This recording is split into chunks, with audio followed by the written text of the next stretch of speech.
It's Steve from Featherlight, and today is part one of a two-part studio sessions where we're going to show you how to record and then reamp and then mix your guitar tracks to get as much bluesy, analog, chocolatey goodness out of them as we possibly can.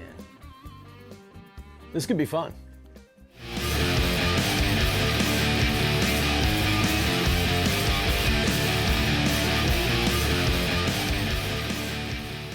All right, so here's the basic setup for part one, is tracking the guitar. And the thing we are interested in more than anything is getting the best possible performance. So all the gear in the world and all the great profiling and modeling amps and all that stuff isn't going to save a bad performance. All right, so today we're lucky enough to have James from the Jess Ryan Band. These guys are a killer Northwest band that's just blowing up lately, so check the links below for more info on that. He's going to be putting down some guitar tracks to one of their latest singles, and we're lucky to have that to work with. So instead of just throwing a mic in front of his amplifier, or plugging him directly into the interface, because a lot of modern day recording interfaces have DI inputs directly on the interfaces, we want him to be as comfortable as possible. We want him to play on his own gear through his own pedals and have his own sound, because that's going to affect dramatically how he feels when he's playing. We want the best possible performance. We'll deal with everything else after the fact. And to do that, we're going to use a direct box. This one was modded for us a couple years ago to put a little bit better quality transformer in it, because it has a tendency to roll off the really high end in kind of a cool musical way. There are two very broad categories of direct boxes, passive and active. The type you'll choose is dependent on the gear you're going to use and the overall sound you're trying to achieve. We're recording guitar only, so we're going to deal with the pros and cons of just that application for now, but we'll cover things like acoustic guitars and basses in another video. There's a long-standing guideline in audio that states if you're using active pickups, you want to use a passive direct box, and if you're using passive pickups, you want to use an active direct box. An active direct box requires power and can amplify the weaker output of passive pickups because of its powered circuitry inside. That circuitry allows it to capture a very high dynamic range, both low and high frequencies. Very good at keeping the color of your original tone intact. The drawback of active circuitry is that sometimes it can be easily overdriven with really hot outputs from active pickups, and not in a cool musical kind of way, but in a very brittle, distorted, clipped kind of way. But most have pads and level switches that help you deal with that.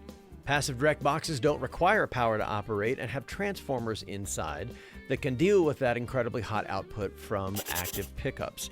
And when they're overdriven, they have a tendency to roll off the high end and that super hot signal in a very cool and musical way. The drawback is that can affect your tone by rolling off the high end or even some of the mids out of your signal. It may not represent exactly the signal going into it. And that may or may not be a good thing depending on your application. But there are as many reasons to break that rule as there are guitar tones out there. So let's talk about a few of those reasons. For example, if you record a lot of rock and metal and other high gain applications, you might want to use an active direct box to be able to take advantage of all those extended high and low frequencies that an active direct box can provide. If, on the other hand, you record a lot of blues and even some country, you might want to take advantage of the fact that a passive direct box rolls off those high frequencies in a very musical and cool, organic way.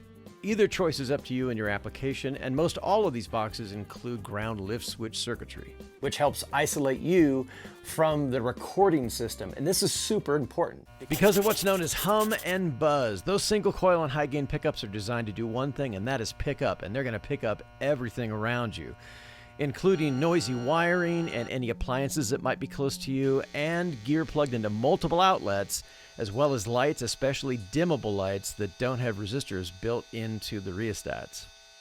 Try turning off all the things you don't absolutely need and eliminate multiple paths to ground by plugging all your gear, including the amplifiers, into one source when possible. Before you start tracking, you got one of two choices to make, and that is where to put the DI box in your signal path. The first is the most obvious. That's directly after the guitar. You literally plug your guitar cord into the direct box. You take the parallel output, plug that into your pedals or directly into your amp, and then the XLR or mic cable goes directly to your recorder. This gives you the most amount of flexibility after the fact.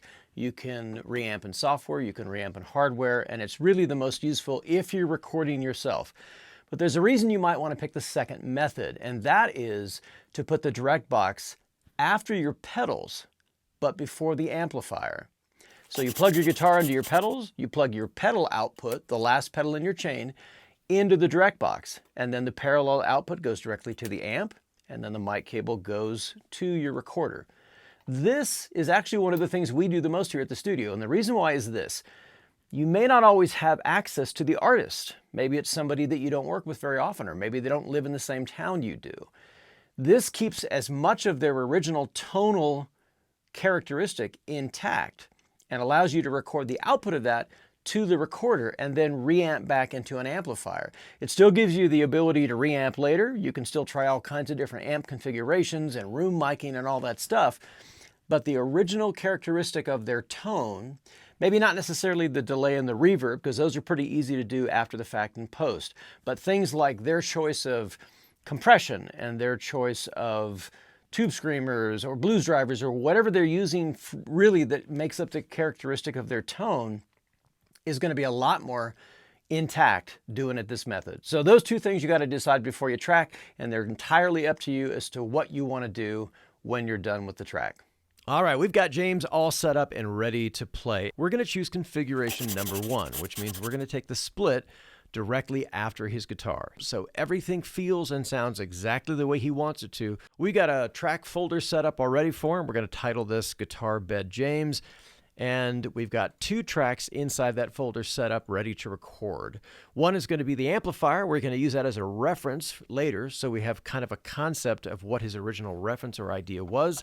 And then we're going to take the direct as well. We're also going to enable the group editing button here before we start recording. And what that means is that each track inside the folder is going to respond identically to all of our edits. So everything that we do when we edit the amp track, for example, will happen to the direct and vice versa. All right, the levels look good. The dry sound sounds great. Let's monitor his actual amplifier sound.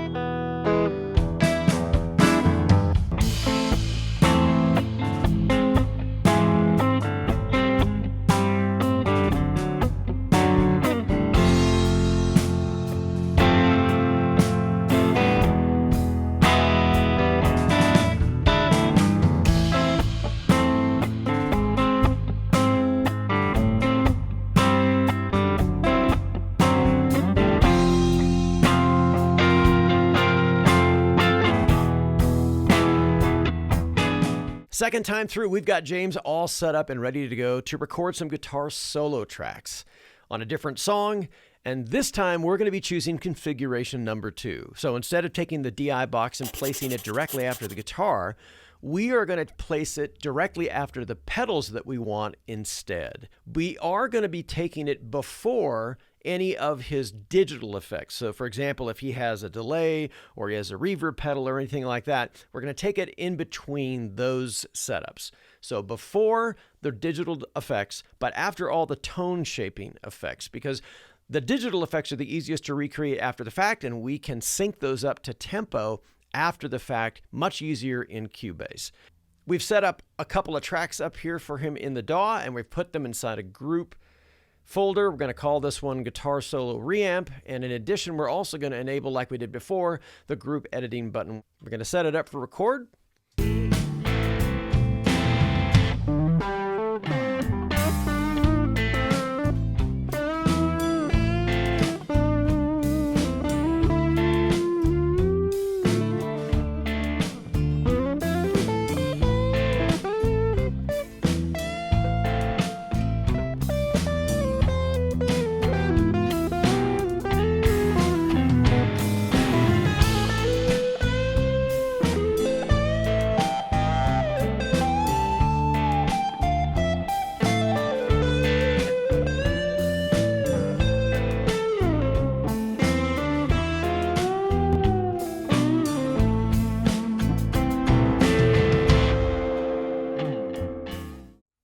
James has given us a couple of killer solo tracks to work with, and we don't want to take up any more of his time, so he's packing up and he's going to be on his way. And now it's time for us to get down to work and comp all of those performances down into one complete performance. We've got a nice clean hum and buzz direct signal from him. Sounds like this.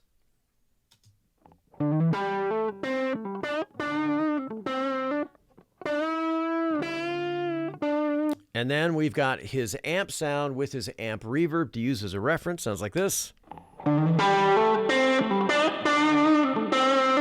Now Now that is a great sound and a killer track on its own, but it may not work when we get to the end of the mix process. So for example, we might want to change the reverb or a bit of the amp tone, and that is the beauty of the reamping process.